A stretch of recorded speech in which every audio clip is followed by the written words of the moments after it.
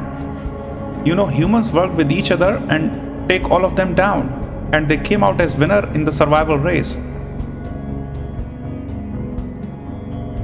And that gave them a very strong reason to believe that there is a creator, and that creator has certain affiliation with humans, and then this concept of well-being, coordination, political control, society control, all these things came out as a consequence of that.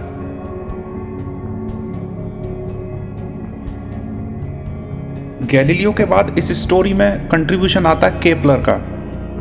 तो Kepler ने क्या किया कि angular momentum को conserve करके एक equation निकाली और उस इक्वेशन से जितने सारे प्लैनेट्स हैं उनकी ट्रेजेक्टरी को कैलकुलेट कर दिया।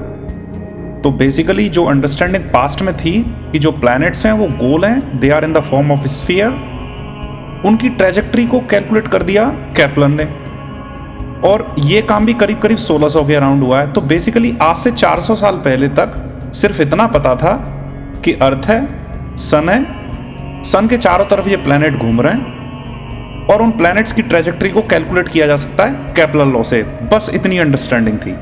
आज की डेट में कोई भी IIT में जाने वाला बंदा योहानिस केपलर से ज़्यादा एस्ट्रोनॉमी जानता है।